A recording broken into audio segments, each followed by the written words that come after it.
নমস্কার বন্ধুরা, আপনাদের সকলকে আমার চ্যানেলে স্বাগতম। ঘরের ঠাকুর শ্রীরামচন্দ্র, শ্রীমতী কিরণবালা মজুমদারের লেখা। আমি বেশ কয়েকদিন যাবৎ পাঠ করছি।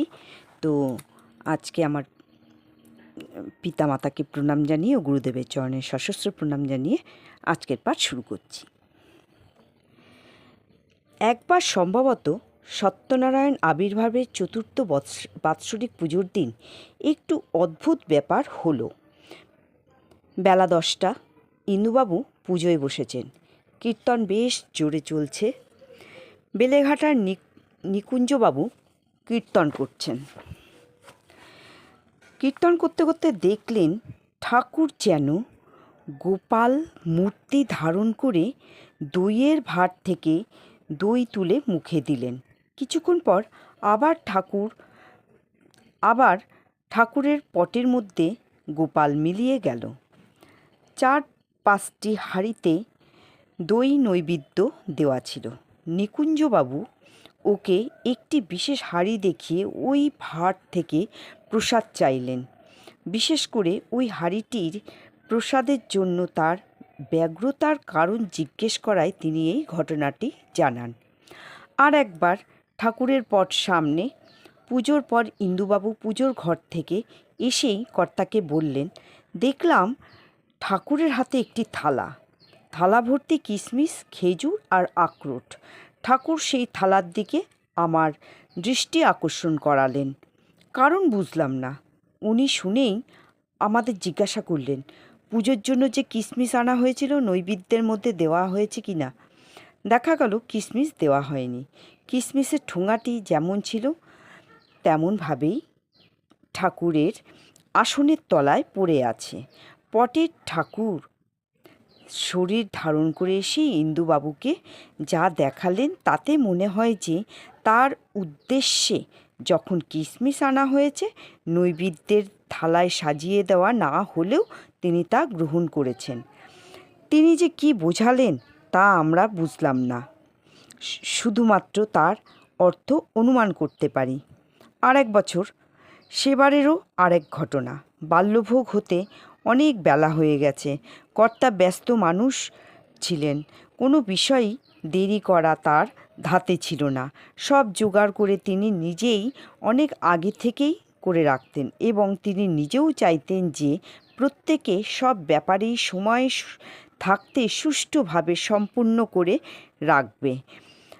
বেলা দেখে তিনিও সকলকেই তাড়াতাড়ি করে রান্না করা ভোগ ঠাকুর ঘরে আনতে বললেন। বেলা 12টার আর বেশি দেরি নেই। বেলা 12টার পর ঠাকুরের ভোগও দেওয়া যায় না।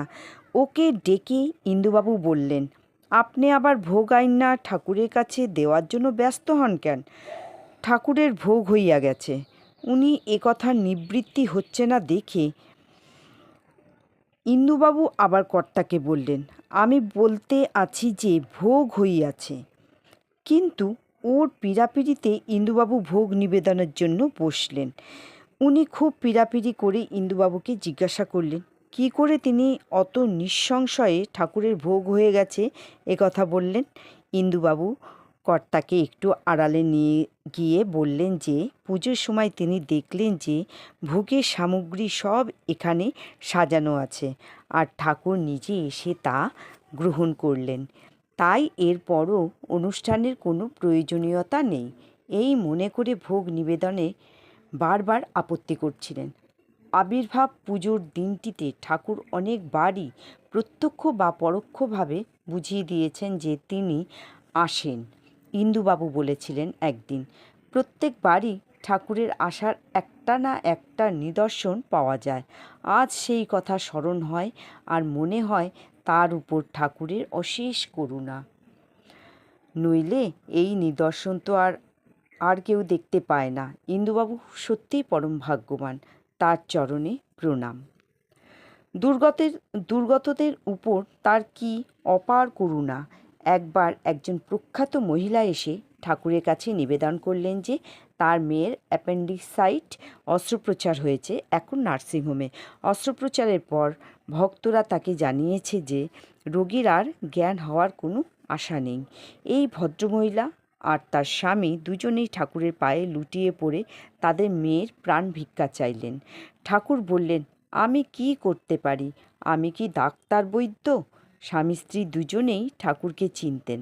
তারা পিড়াপিড়ি করতে ঠাকুর সত্যনারায়ণের আসন দেখিয়ে বললেন, ওইখানে যান, ভক্তি কইরা মানসিক করেন, তিনিই বিপদে রক্ষা করবেন। ঠাকুরের কথায় দুজনেই একমতে সত্যনারায়ণের আসনকে নমস্কার করলেন। তারপর ঠাকুরকে প্রণাম করে আবার নার্সিংহোমে গেলেন। গিয়ে দেখলেন মেয়ের জ্ঞান ফিরেছে। ডাক্তাররাও এই আকস্মিক পরিবর্তনে আশ্চর্য হয়ে গেছেন। তাদের চিকিৎসা শল্য অনুযায়ী এই রোগীর এই অবস্থায় এত তাড়াতাড়ি জ্ঞান ফেরার কথা নয়। যাই হোক, কয়েকদিন পরেই মেয়ে সুস্থ হয়ে বাড়ি ফিরে গেল। কিছু চাইতে হলেই সত্যনারায়ণ। আরও বহু ঘটনা এই মনে হয়েছে। সত্যনারায়ণের কাছে চাওয়া ব্যর্থ হয় না। কিছু চাইলেই ঠাকুর সত্যনারায়ণকে দেখান। কেন দেখান কে জানে। তিনি হয়তো স্থির কৈবল্যে পরিণত হচ্ছেন। কৈবল্যের দয়ামায়া কিছুই নাই, কিন্তু আমাদের চাওয়া অনেক। তাই দেখেই হয়তো আমাদের কাছে রাম ঠাকুর সত্যনারায়ণের অবতারণা করলেন। তো বন্ধুরা, আজকে এই পর্যন্ত। পরের দিন ঠিক পরের থেকে পাঠ করব।